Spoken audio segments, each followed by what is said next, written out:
Hi, everyone. Welcome to the Trial Site News podcast series. I'm Dr. Erin, your host. And today our guest is Dr. David Ostrov, and he's going to be talking about something you guys will probably be interested in, which is potentially early treatment for COVID-19. He did studies on two drugs in cell cultures, not in humans yet, but I'm going to let him explain.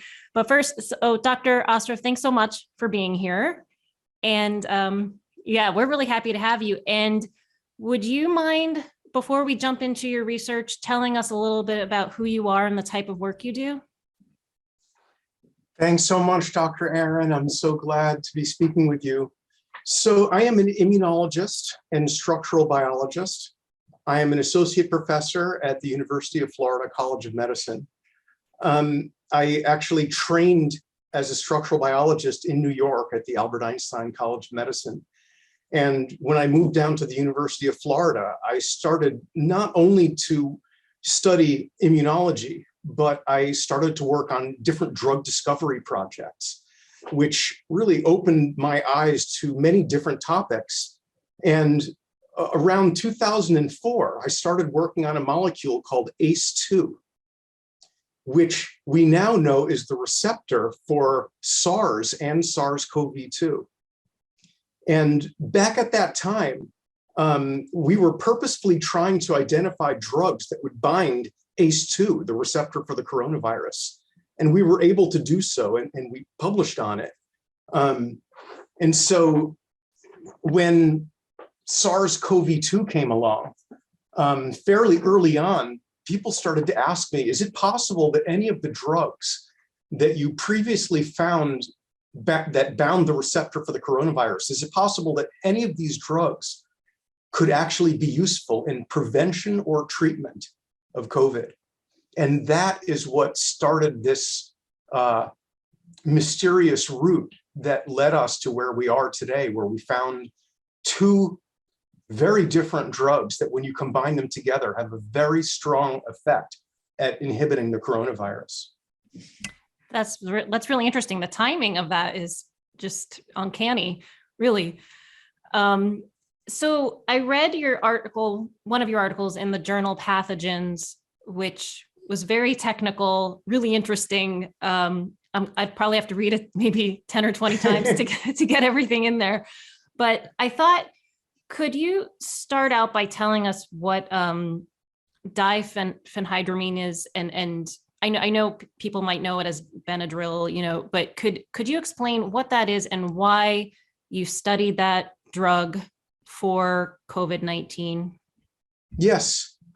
So, by the way, it's, kudos to you for trying to read that paper. Even if you're really familiar with the field, that paper is filled with a lot of detailed information about how drugs exert antiviral activity against the coronavirus. Mm-hmm. So good job for trying to read it. I had a highlighter out. Well, let me give you some more information, and let me go back and continue the story about how we went from the work in 2004 up to now. And so how did we get interested in diphenhydramine? And to answer your question for everybody that's listening, diphenhydramine is the active ingredient in Benadryl, which is one of the most commonly used allergy medications in the United States and perhaps worldwide. It's considered a very safe drug. It's been in use for many decades. And let me tell you how we got our attention focused squarely on diphenhydramine. So remember, I mentioned before, we were purposely looking for drugs that bound the receptor for the coronavirus. One of the drugs that we found was an antihistamine called hydroxyzine. And so that let us know that, an antihistamine might actually bind the receptor for the coronavirus. Is it possible that this drug can actually inhibit the coronavirus and prevent it from infecting cells? Well, at the University of Florida College of Medicine, we were actually able to do that experiment. And two different investigators used hydroxyzine and very clearly showed that this antihistamine does indeed inhibit the coronavirus. It directly inhibits the coronavirus and protects it from killing cells. It prevents the virus from replicating, and it prevents the virus from being shed from cells. So it was very convincing and kind of, an aha moment that an antihistamine, which is still commonly in use, can actually inhibit the coronavirus. I thought this was very surprising. But then others in the field published other antihistamines that had antiviral activity. So this made us think, gee, there are certain antihistamines, certainly not all of them, but some of them appear to have this direct activity against the coronavirus. But the ones that were that we've, like hydroxyzine is a prescribed drug, and the other antihistamines that were described are prescribed drugs. And so I had to wonder, and this is before the vaccines were actually FDA approved. So there was a mad scramble for any kind of therapy. And so we thought, how can we figure out what antihistamines might have a beneficial effect against the coronavirus, possibly even a preventative effect? And so what we did was we asked this question by probing electronic medical records. This was the first step or the next step in the process. We worked with people in the University of California in San Francisco who had the electronic medical records of more than 219,000 people that were tested for COVID. They were tested either positive or negative. And so they knew all the drugs that these people had taken. And so they simply asked the question, if you used any of these common antihistamines, what was your risk of testing positive for COVID? And it turned out that there were 3 drugs that popped out of that analysis. And one of them was diphenhydramine. If you used diphenhydramine in this population, you were less likely to get COVID. So, in other words, there might actually be a preventative effect of taking diphenhydramine. That's what that study showed. And we published that study approximately a year ago. So that's versus early treatment. That's prevention. This is prevention. Okay. This is prevention. Okay. And so, so we saw those statistics. 3 common antihistamines might prevent COVID. They appear to lower the risk of COVID. At least taking the drugs is associated with a lowered risk. Why is it? Is it possible that the drug itself might inhibit the coronavirus like we showed for hydroxyzine? So we went into the lab and we tested those 3 drugs. And lo and behold, those 3 drugs actually have direct antiviral activity against the coronavirus. One was hydroxyzine, the original one that we identified previously. The other was diphenhydramine, which is a common over-the-counter drug that's most often used for allergy, but sometimes used to help people sleep. Yeah.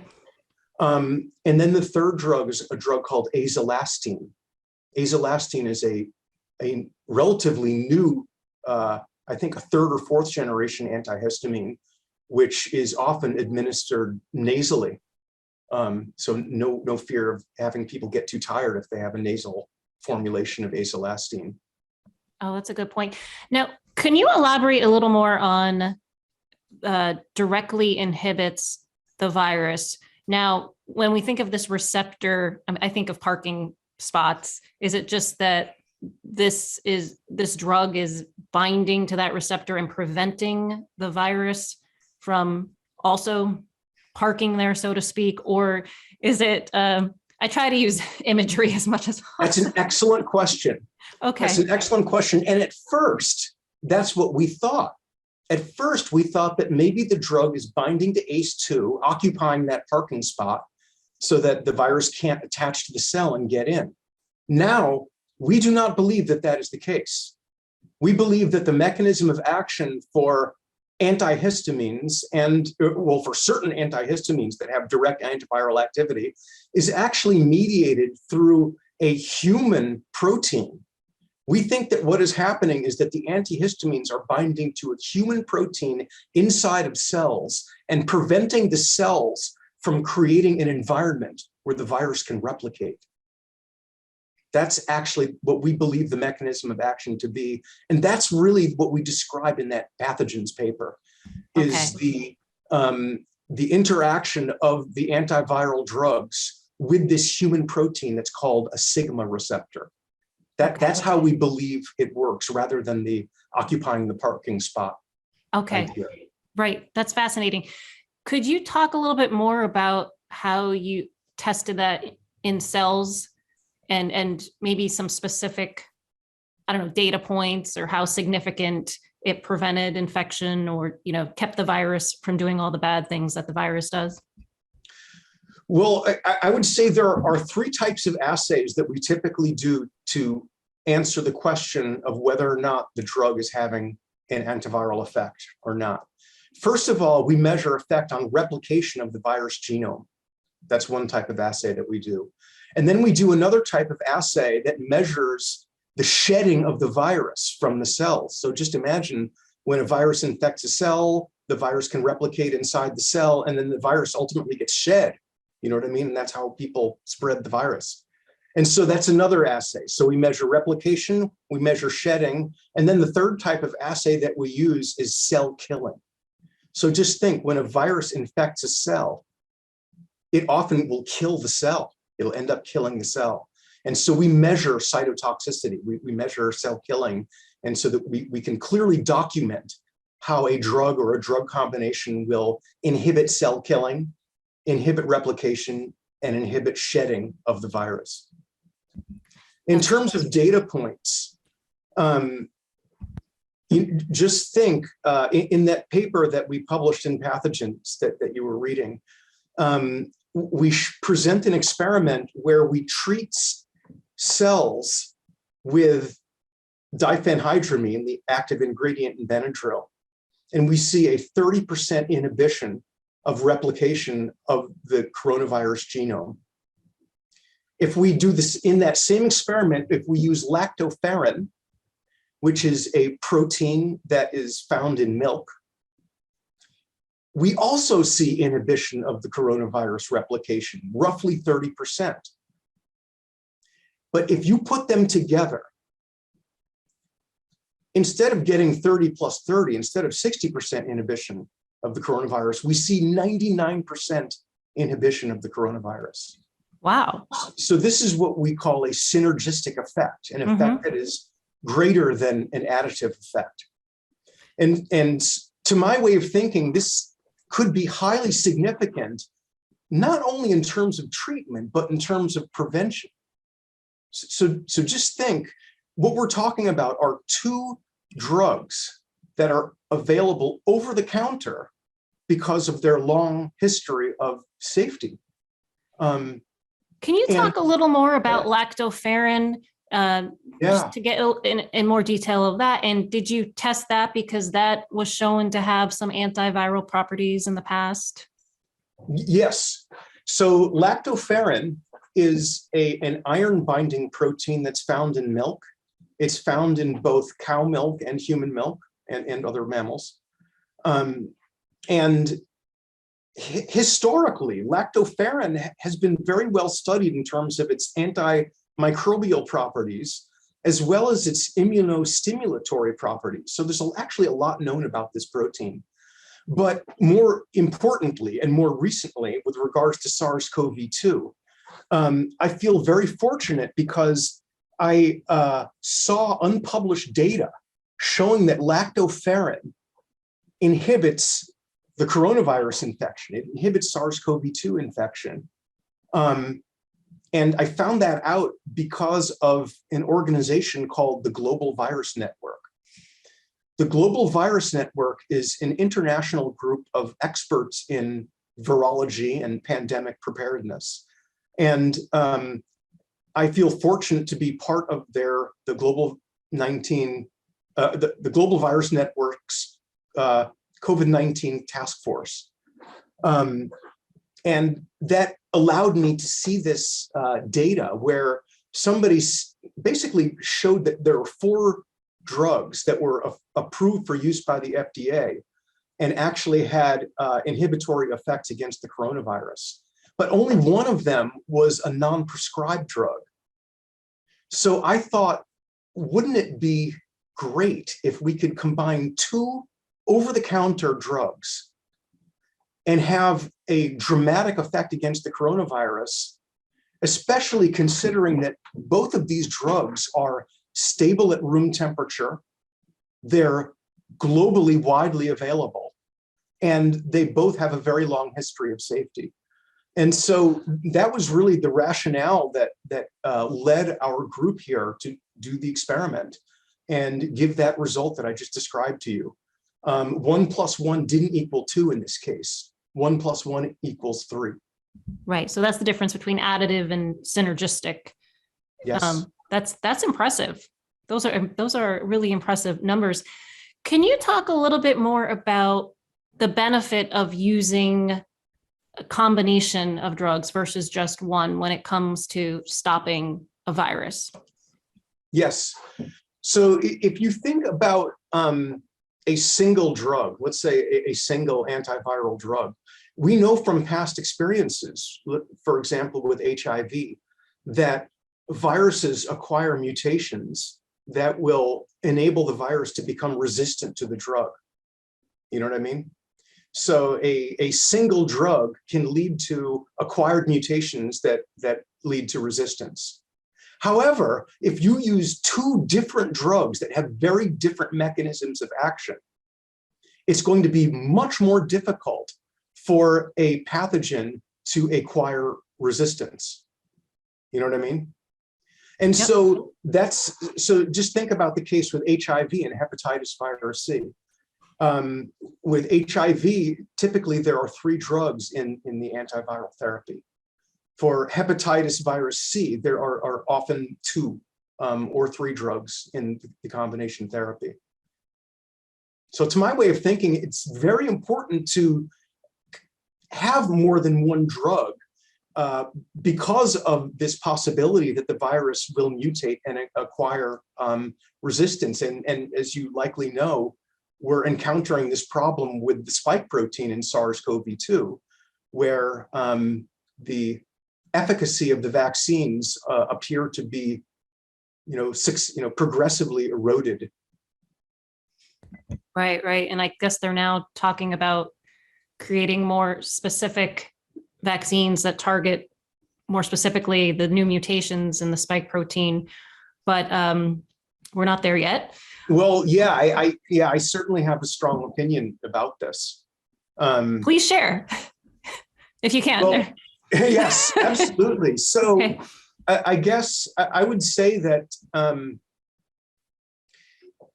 as I understand it from the Global Virus Network, the FDA and the CDC are unlikely to recommend changing the guidelines for what is in the vaccines and boosters unless there's a very specific recommendation from the World Health Organization. So let's think for a minute about influenza. Influenza, if you've ever gotten a flu shot, Yep. what you have gotten really is a brand new vaccine that was created within the last year, Right. based on the currently circulating viruses that have been around during that past year. And who makes the decision about what the sequences should be that go into the flu vaccines every year? It's a committee that's established by the World Health Organization. And so if we want to see a change in our vaccines and boosters, we have to be realistic and expect that nothing is going to happen unless there is a very specific recommendation from the World Health Organization about updating the vaccines and boosters. And so if I were to advise the FDA and the CDC and politicians, I would advise them to be very specific in asking the World Health Organization for specific recommendations on when the vaccines and boosters should be updated?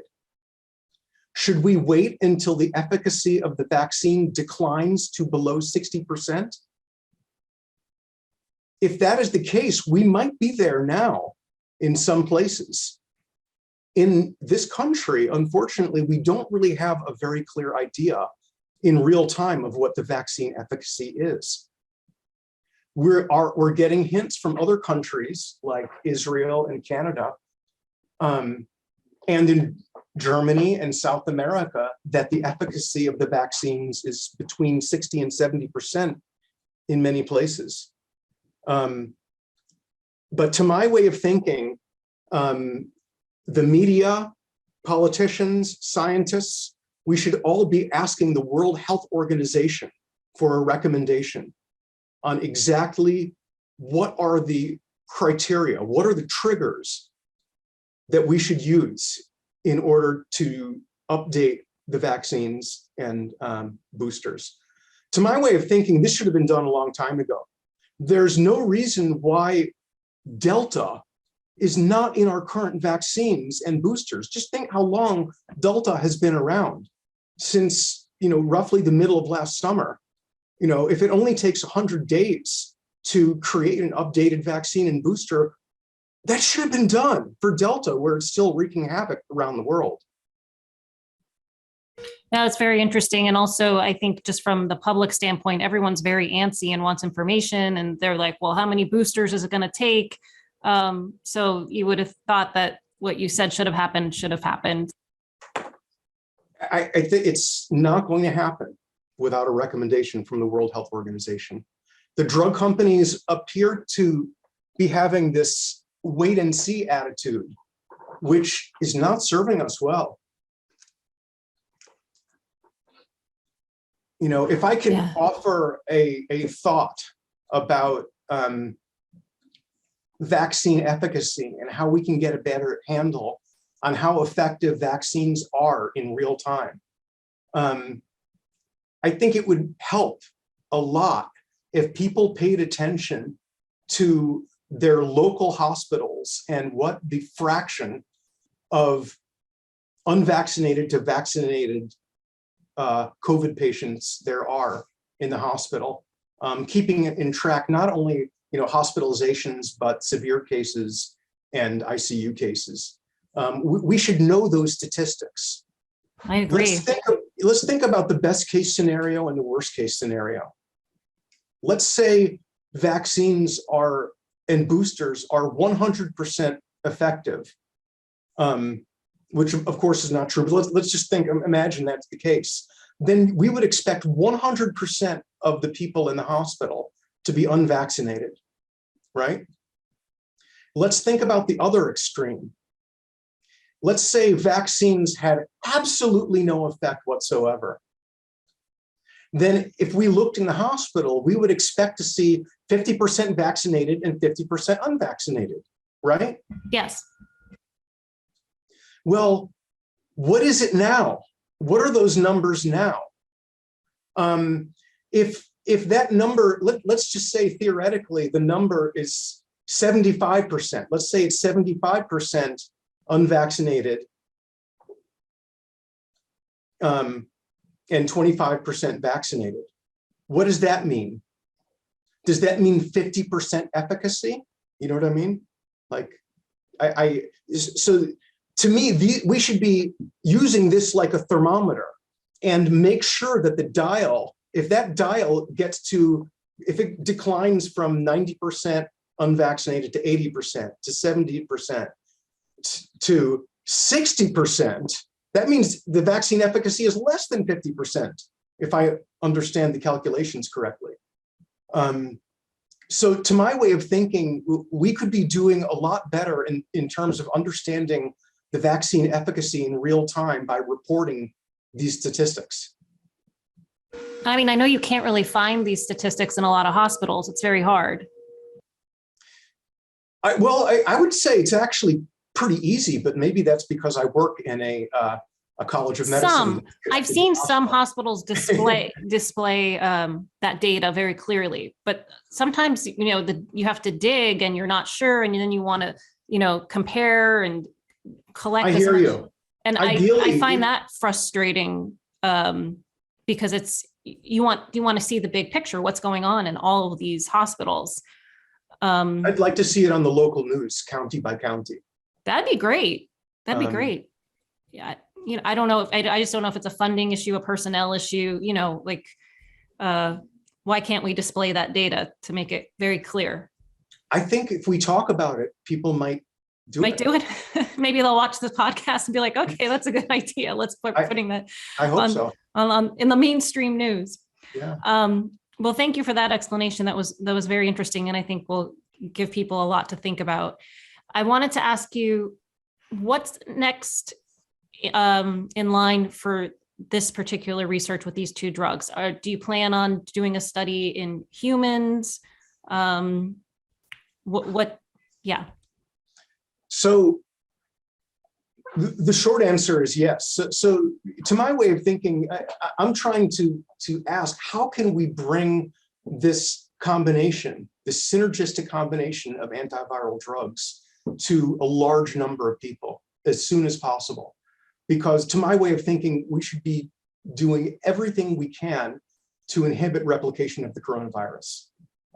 We should be vaccinated and boosted with the best vaccines and boosters that we have for now.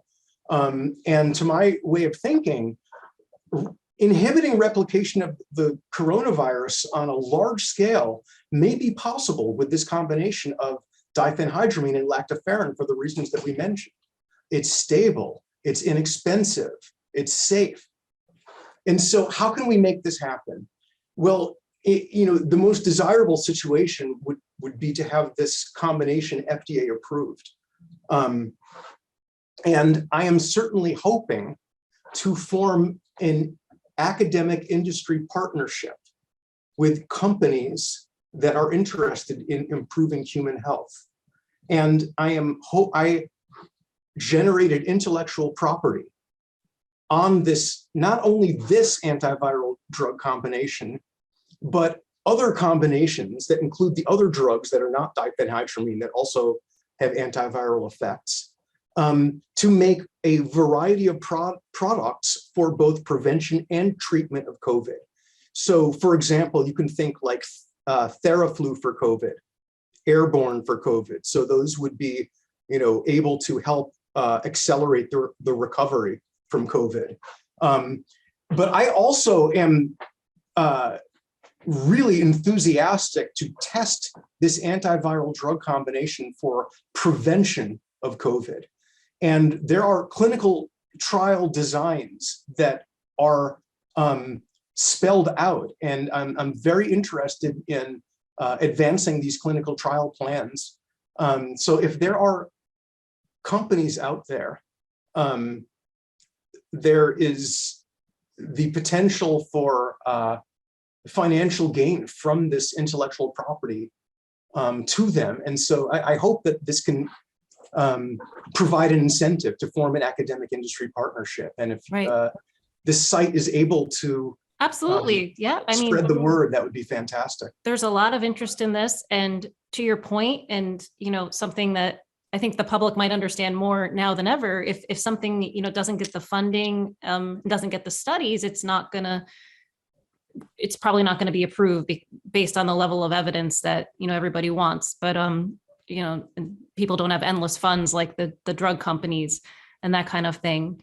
But I think it's really fascinating, and it's great that you put in all this work and have this out there.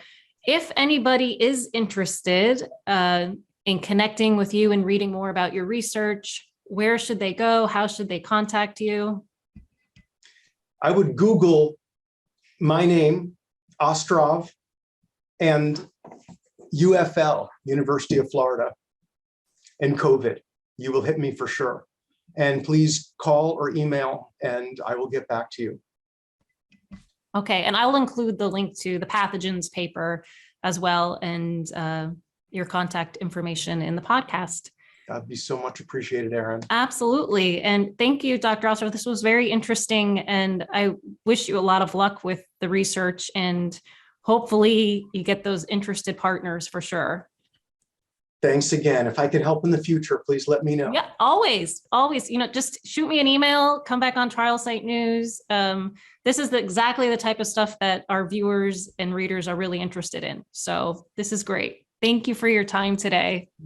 Great. And enjoy the Omicron wave. I guess it's probably, it seems like everybody here in New York has COVID. Well, as you probably know, or maybe you don't know, the Omicron wave in South Africa is going down as fast as it came up. Right. It's like an amusement park ride, like a roller coaster. So hopefully, well, that's not exactly. Hopefully this is a good sign. Does this mean that COVID is over?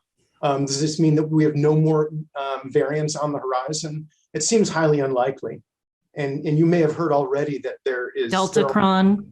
Right. Sounds like a transformer. I haven't really dove into that yet. Did you, or I?